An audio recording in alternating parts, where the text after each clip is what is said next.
Hi, folks. I'm Kelly Koleffel with Hashmap. We have a special roundtable discussion for you today. March is Women's History Month, and in celebration of that, Hashmap's brought together female leaders from the data industry to discuss their top concerns and challenges about data governance, and they're also going to share their perspectives on how they create solutions for usable, trusted, and reliable data.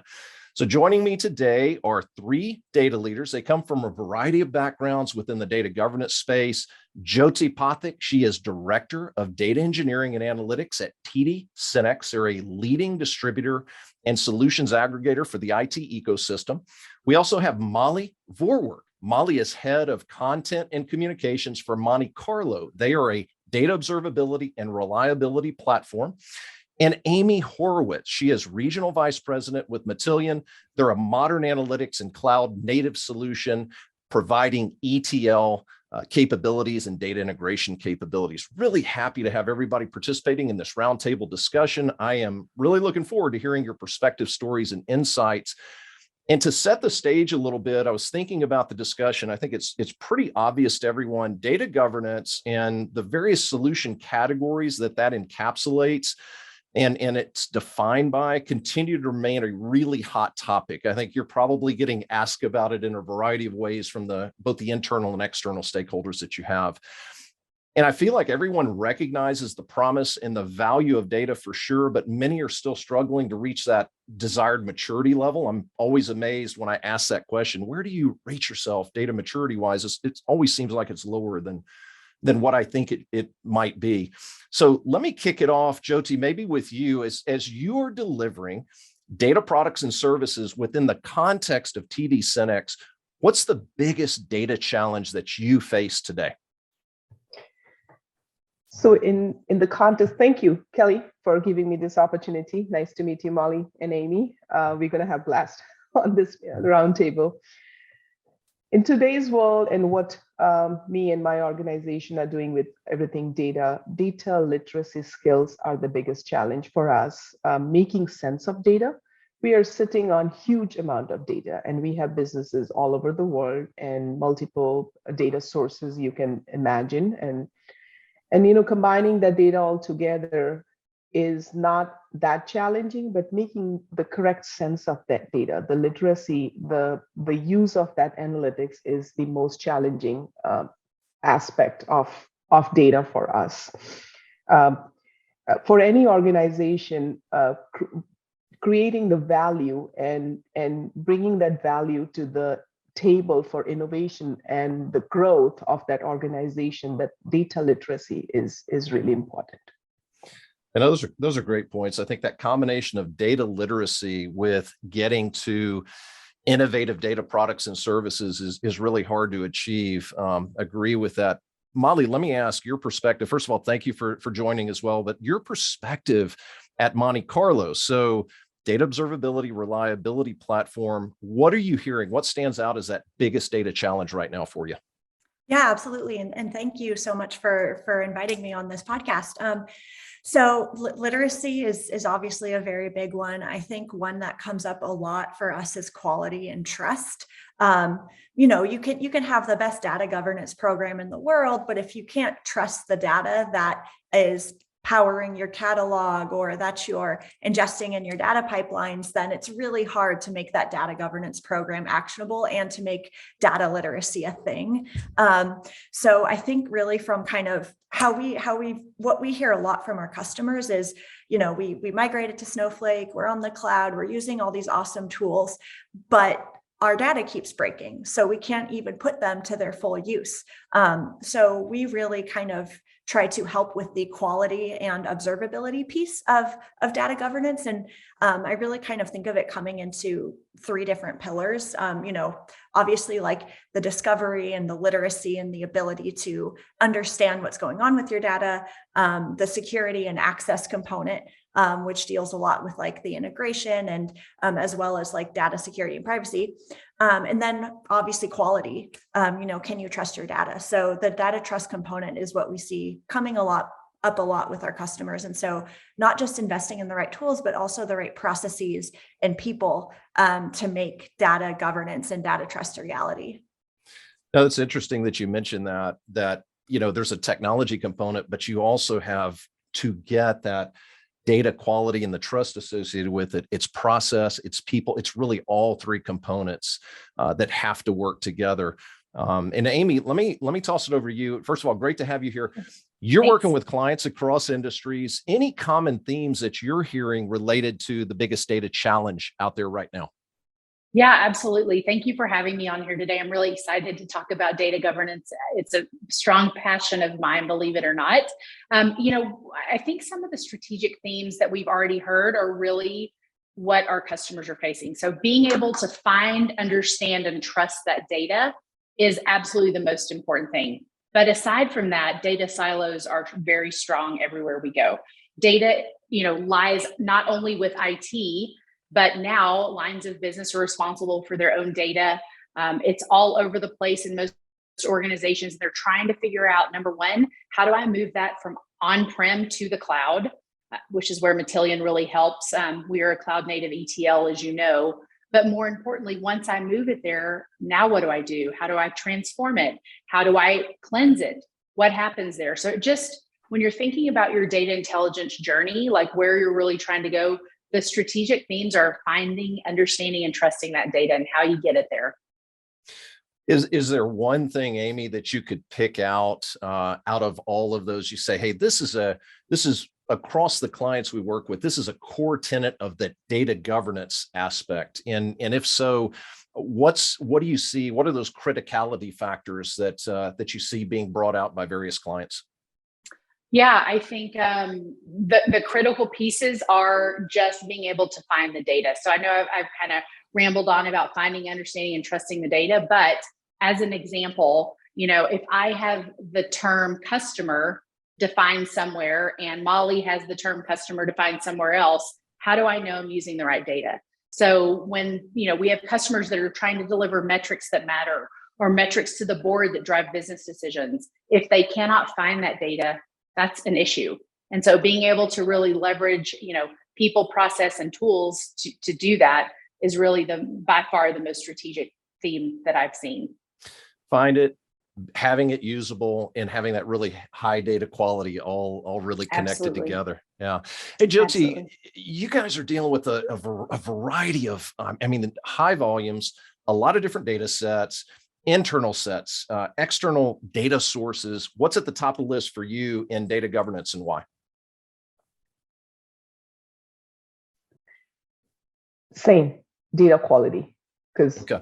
when you deal with multiple sources, just as how Amy mentioned, customer in this system and customer in that system, how do you know it's the same customer? So data quality is the major aspect of data governance for us. And, there are 5 major points of data quality: accuracy, completeness, reliability, relevance, and timeliness. And that is needed for the end-to-end data quality. So many organizations today suffer from this syndrome called lack of trust on the data. And this is why, because of the data quality. How do I know if I'm running this report or this analytics and these KPIs are saying XYZs and the same KPIs are saying XYZs in the other report too? So that trust is really needed. And that trust comes from the data quality. There is a tagline I read somewhere. It says, right the first time, every time. And that is needed to bring that trust and the quality in that data. Yeah, I think it's you mentioned that. And I think that the more that, we have these incredible things we can do with a modern data stack, but we can still overcomplicate it. And the more we do, the tougher it is to get to that high quality data. Let me ask Molly, is there a question that you would say organizations should ask? It's kind of a must ask question when addressing this need to get to usable, trusted, reliable data. What do I need to think to myself about? Yeah, that's a really good question, because I think both of the other panelists have mentioned that data quality can mean different things to different people, or just, so I think really the number one thing that I think leaders should be asking is, okay, what is the goal of the data? Like, what are the business use cases that this data is being used for? Because if it's one thing, you could have the cleanest, best data in the world, but if it's not actually solving a business problem, what's the point of having this program at all? So I think really asking questions of your stakeholders early on about how they're going to be using the data and what reliability looks like to them. So we actually have a few customers that are in the process of implementing data SLA programs and initiatives. So basically understanding, like, what is the most critical data for the business, and knowing that we can prioritize quality and access and security and all these other important things around it. And then, like, what does reliable data look like? So how timely should it be? What are the volume dimensions? Like, where should the data be going? And knowing that it's much easier to kind of align with these stakeholders and answer the question of, like, what is the goal of your data in the first place? There's so many aspects to it. You mentioned timeliness, volume, the freshness, where you catch it throughout that data life cycle. Seems like it's maybe a little bit easier if you can catch it up front, but I think you're right. I mean, things could break down anywhere throughout the process. And it's a big chore to drive backwards, as you said, from the goal, the business use case, the outcome that you want, to what even should I be collecting? What should I be, really combining together? So no, great thoughts. Amy, what about for you? Anything that you do when you're kind of providing guidance and direction to clients to think about related to this notion of usable, trusted, reliable, this challenge, this biggest challenge around data that we're all facing today? Yeah, interesting. I think from my perspective and what I've seen being in this role, it has to start from the top. I think data governance as just a platform, it's not just a tool. And I think we talked about this. It's people, process, tools, all of it. It's got to start at the top, and it's got to be supported from each line of business at the VP or C level to say, we will govern our data. We will have the same definitions. We will have the same way, the same SLAs that Molly mentioned. We will follow the same standard throughout the organization. If we don't have that, it's the wild, wild west. It goes back to data being in silos. There are potential, use case scenarios where a C level might be pulling the wrong data to report to the board. And all of that is being looked, passed on, and it could be bad data. So starting from the top, having data stewards that really own the assets, and having people being held accountable for changes and a change management program for data governance. It is a cultural change, by the way. It isn't something that you can just say, hey, I'm going to turn on data governance today. It's baby steps, but you've got to have, from a program perspective, it's got to come from the top. How high do you feel like that needs to go? And let me ask it maybe a little bit different way. Yep. Very large organizations, enterprise organizations, does it have to go all the way to the top, or there's some intermediate decision makers there that can really affect the same thing? Just give me a sense. If I'm a small organization, medium, or large, what are your thoughts? Well, I'll give you an example of a customer. So there's an oil and gas customer in Houston. They don't have a chief data officer, right? The role of a chief data officer is relatively new to some organizations. So instead, at the VP level of each line of business and in IT, there is a board that all the VPs from lines of business and IT sit on. They put structure around what the data policies and regulations are going to be within this organization. And at that level, they drive it down. Now, obviously, at a smaller organization or even a mid-sized organization, they typically have some role that's hopefully dedicated to some type of governance as well. Got it. Jyoti, do you have a key question that you and your team ask yourselves related to that usable, trusted, reliable data challenge? Anything that stands out to you there?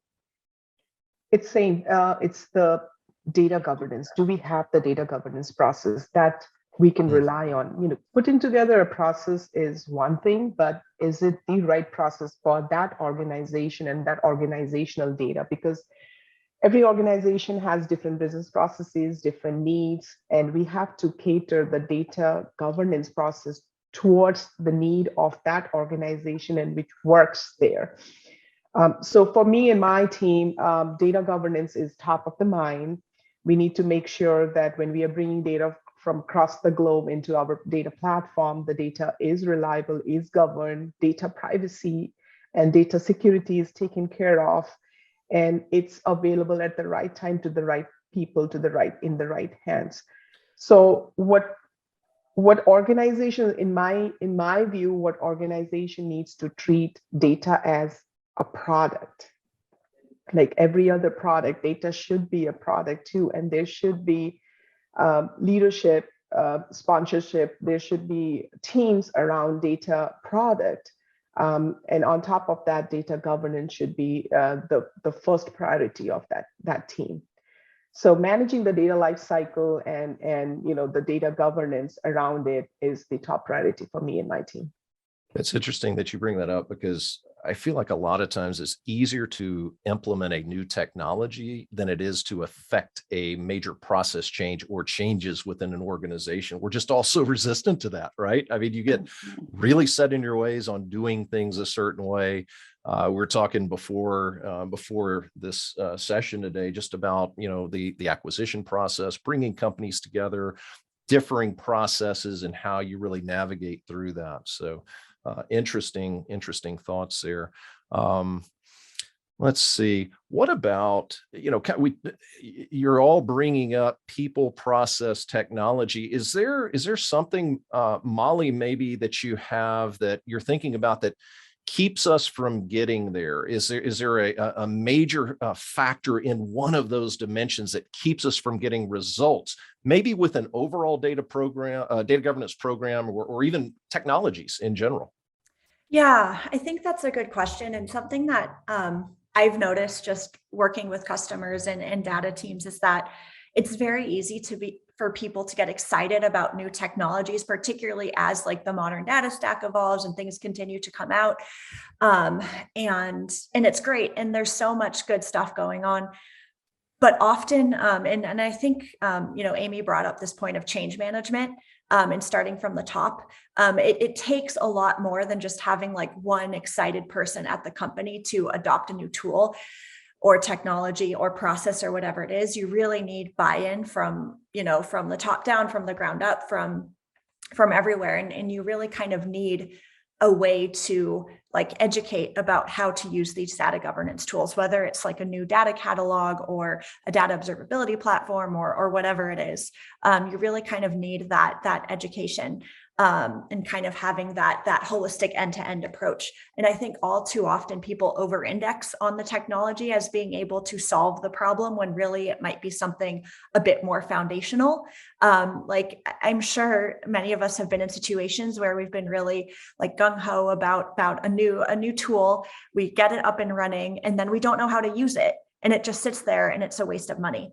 So I really think like kind of thinking more holistically about like, okay, you want to invest in this technology, but how is it actually going to help our data governance initiative, whether that's solving for quality, literacy, access, whatever it is.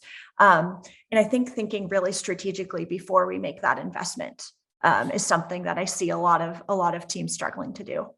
I'm definitely guilty of the getting excited about technology aspect that you talked about, for sure. It's easy to do. What, Amy, for you, anything that, kind of that, again, talking about what you see in the general market as well, working with a lot of different industries, what do you see from a data governance program or technology perspective? What's that major factor across those multiple dimensions that keeps companies from achieving results? And one more thing. The reason I ask that, it seems like we've been doing this for a while. We're certainly using some really, to Molly's point, some really interesting modern technologies today, but what's going to be different this time? What's going to help us go past and, really achieve the results that we're looking for? Yeah, so it's interesting. I was just taking some notes when Molly was speaking. I think what I see in the enterprise space from customers is they do not know where to start. They are overwhelmed because there's so much data. They know they need to do something. We're held to some regulations from an IT perspective that a lot of customers have to follow, but they don't know where to start. So I think what Jyoti said was every project needs to have some type of data governance around it. And frankly, it's a mindset change. It's a mindset shift, and you've got to drive adoption with this. So I go back to starting at the top, and what's going to be different this time is that we're not going to rip and replace what you already have there from a technical perspective, right? We want to start small, figure out a quick win, figure out how to find value. That could just be a data catalog, right? That you ingest data in that has synonyms that your customers internally understand what those mean. It could be, simply looking at lineage, right? Just from start to finish. Where does this data start? Where does it finish? And so I think to answer your question, how is it going to be different? We've got to potentially start small and not go in with this big, large, overwhelming project that customers just, frankly, it scares people. Yeah, and to the point that you made earlier, as a team, this working backwards from the outcome as well. So I hear what you're saying, Amy, is as opposed to saying, let me attack data governance as a whole, maybe pick out lineage, metadata management, data cataloging, something that, again, I work backwards from that outcome, I can get a success with, and then maybe expand from there. Absolutely right. Yeah, that's exactly what I said. Yeah. Okay. Very cool. What, Jyoti, you had talked earlier about data literacy being, really, really key, innovation kind of helping drive some of that, but also the cultural aspects within the organization. And I want to spend a couple of minutes with everybody. For you, Jyoti, what qualities define a healthy data-driven culture and mindset, realizing that these things don't just, we don't hit a switch and it happens overnight? Yeah. So to define a data-driven culture, or to have a culture ingrained in any organization, it should be coming from the leadership, and it should be part of leadership's strategic priority to use data as a product, because they are the leadership in any organization. They are focused on solving business problems, and when you're solving business problems, you are needing that data as a product to solve those business problems. So in my view, in my mind, how do you bring more data-driven culture, or how do you define, or how do you ingrain data-driven culture and mindset in any organization? It comes from top down, from leadership. Having a chief data officer, having chief digital officer invested in data-driven products, etc. So leadership buy-in and leadership sponsorship is really important. Yeah. Oh, I agree with that. Do you find too, we've got so much data available today to make decisions. Let's assume that it's highly trusted, very high quality, usable. Do you find that there's a balance, or what is the balance maybe between this quantitative aspect of making decisions around the data that we have, and kind of that qualitative part of it as well? Maybe more emotional, not so much on the data. And I hate to use the word gut feel. I think that's way overused, but anything there, balance of quantitative versus qualitative as it relates to data culture? The emotion is a very major part, because my data is better than your data.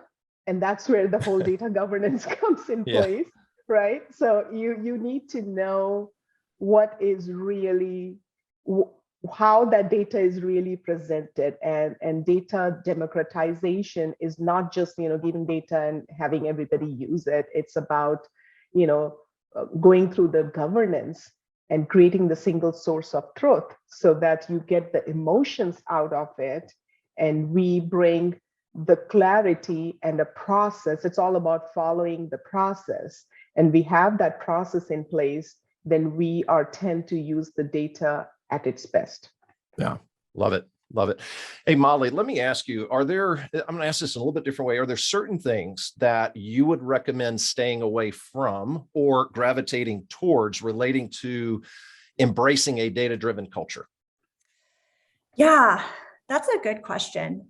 So in a past life, I worked at Uber, and I was in the office of the CTO. And so obviously data was like a really big, data kind of drove every decision that we made.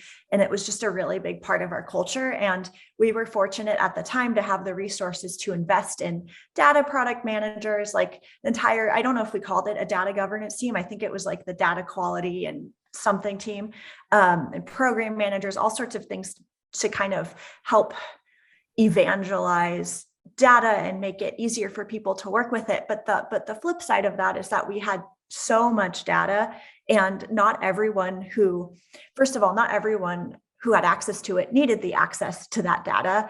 And secondarily, not everyone kind of knew what to do with the data. And so they'd be using data that either wasn't relevant to their application or wasn't a good representation of, what was going on to kind of help drive certain decisions. And it was no one's fault. It was just that we had all of these different initiatives happening at once, and we didn't have consensus. And so I think a lot of people get really excited about working with data because it's the future. It can help them make smarter decisions, but there's something to be said for gaining consensus and really trying to understand what problem you need to solve with the data, what data you need to use, and who needs to use it. And so I think that kind of one of the biggest challenges or areas of improvement for data teams, particularly those just getting started. So maybe like, I don't know, startups to companies where they just haven't quite finalized their kind of who is in charge of the data. Maybe they don't have a chief data officer or a head of data governance or something like that. Is just kind of like going down rabbit holes with data instead of kind of aligning on like, okay, what do we actually need to do here? Like, what is the best use of our resources and our time? Because particularly when you're at a startup, time is finite, resources are finite, and you can get lost chasing after these big ideas without actually having kind of alignment on what good looks like. I'm interested. Did you find with a digital native like Uber versus at Monte Carlo, are there a software startup versus just somebody that absolutely depends on data? You depend on data in a different way at Monte Carlo than Uber did. Any comparison contrasts there that you've seen that stand out to you? Yeah, absolutely. So I think maybe Amy mentioned data silos earlier in this conversation, and I think that. As data driven and as digital first as Uber was, because we were such a large company and we were moving so fast and we weren't stopping to think, data became siloed very quickly. And I think that until we really built kind of a team around data quality and governance and had data product managers, it was just kind of, in some ways, a little chaotic. And I think that can happen a lot. Whereas at Monte Carlo, because, we're smaller now, and because we are, maybe because data is kind of our bread and butter and we're building data products, we kind of have a better lens on like, okay, what will actually move the needle here and what won't. So I would say when you're at a hyper growth startup like Uber, it's very easy to chase kind of big, bold bets, as we like to call them, instead of kind of focusing on the actual business problems you're trying to solve. And so I think that would scale is the major difference. Oh, excellent. And Amy, along the same line, defining or the qualities that define a healthy data-driven culture and mindset, I'll ask it a little bit differently. Let's say if you were starting a company today, regardless of industry and focus, what qualities would you look for your organization to really enable that data-driven culture and mindset? What would you want to ensure that you're focused on? That is a good question, Kelly.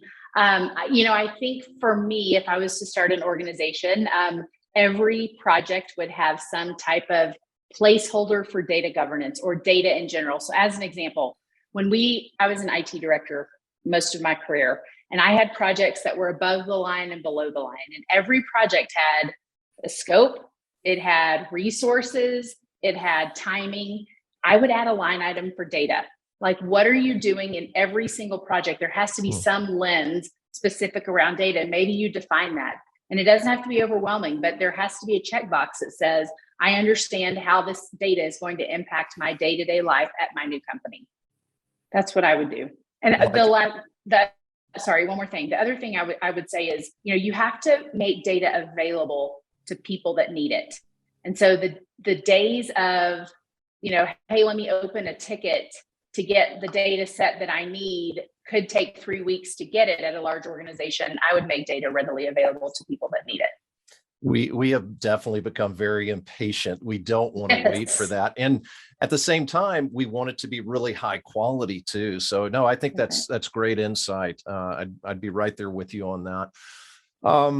Let's see. So, trying to look out a little bit, we've talked a lot about, what we've seen and what kind of the reality is today. If we looked out, say, even just, I don't know, in the data space, a year or 2 years is a long time, but let's say 12 to 24 months, thinking again, technologies, approaches, principles, processes, people shifts.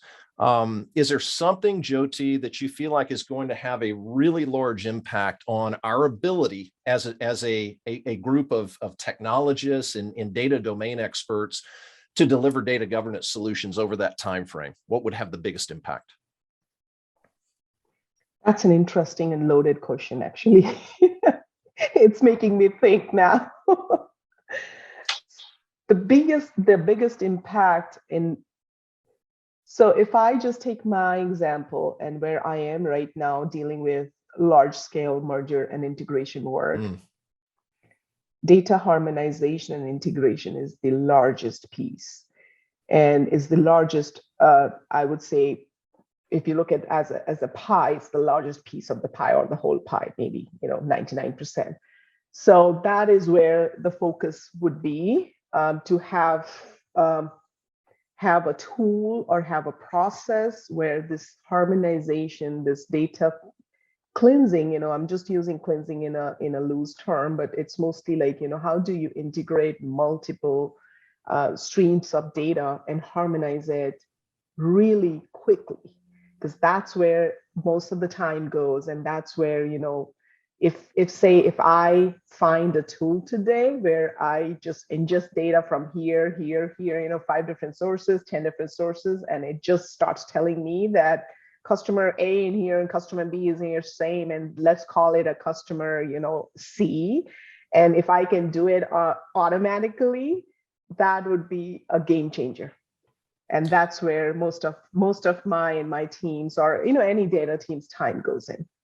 Such a honest, transparent answer. And I feel for you as well, obviously with a company here at Hashmap that's going through the same kind of thing. And it is that, how do I know that, a customer that, in our case, Hashmap is dealing with is the same that NTT is dealing with, and getting that pure resolution, so that if I trust the data in my silo, if you will, and company B trusts the data in their silo, when I bring that together, do I still have that same level of data trust? So yeah, that's a great one. Amy, what about you? What do you feel like would have the biggest impact that you're seeing out there, again, across any of these different dimensions, technology, approaches, principles, process, people, over the next year or two? So I'm going to talk about a tool for a second. So obviously I'm going to put a little plug in for Matillion, but what we've seen and what I think can change. And I think you guys just mentioned this. When you think about all of those data silos, let's say they're on-prem, right? We want to migrate them fast to Snowflake or Databricks. We want to get them into the cloud, but we're not cleansing, we're not transforming, we're not doing it. We're not setting the data governance rules before we do that. What happens? You then create a data swamp. So you might as well have just kept it on-prem, right? It's the same concept. So I think what I think would be amazing was you do that data governance piece at the beginning of your data journey. You set your data governance boundaries. You then use Matillion, which is a cloud native ETL, to migrate into the cloud, transform, and do what you need to do and get it there. So you're not just migrating what could potentially be old data, wrong data, customer A, B, and C, just like you mentioned. Like we're actually doing the governance on the forefront of that. The other thing that doing something like that would give you, what I suggested, is you see the lineage, the metadata lineage of where the data starts and where it ends. And so for customers that are looking to leverage a ThoughtSpot or a Tableau or something, they're trying to run these reports to run their business. They know they have trusted data living in Snowflake or Databricks or something like that, that makes sense. They know it's the same data every single time. So doing that governance at the front end, like, could potentially be seen as the hard work. Doing that first, then using Matillion to migrate into Snowflake would be really great. That's outstanding. Outstanding. Molly, what about your perspective? Next 12 to 24 most impactful data governance approach, principle, technology, process, people, et cetera. Yeah, I mean, I mentioned earlier that the technology is evolving very fast. And I think fundamentally, this is causing, and people and companies are ingesting more and more data, and they're migrating to the cloud and all this good stuff. I think fundamentally the biggest shift and impact will be the people side of things. I'm seeing, like, historically, when you think of data governance, you kind of think of like a data governance team, and they're responsible for managing the catalog and trying to unite all of these silos together. And I think that's still very important, but I think fundamentally too, I think both other panelists mentioned this. I think governance is becoming much more kind of a distributed process.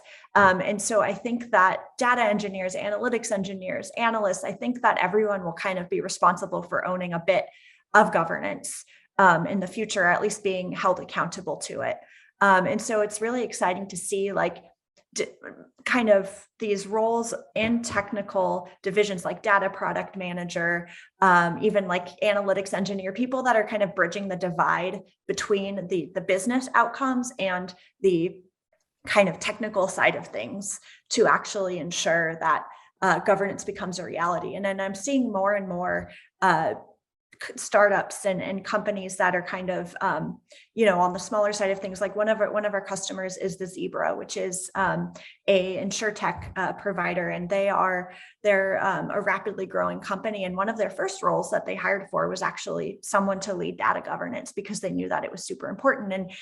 And I have opinions and thoughts on data governance and its branding, and kind of how it has this kind of antiquated feel, but it's important. And whatever we call it, whether it's like part of data product management or part of the data engineering function or whatever it is, like, it'll still have a very important role, because trust, quality, security, and access are all going to continue to be very, very important. Very interesting that you bring that up, because I'm in agreement with you. I think that is there something new that we could put all of this under that didn't have maybe some of the historical traditional connotations? Like a new name. I know. Yeah. How do we get there? And Jyoti, you talked earlier too. You were talking about data as a product. Molly was just talking about the people aspect. It's not just data stewards anymore. It's analytics engineers. It's data scientists. It's business analysts.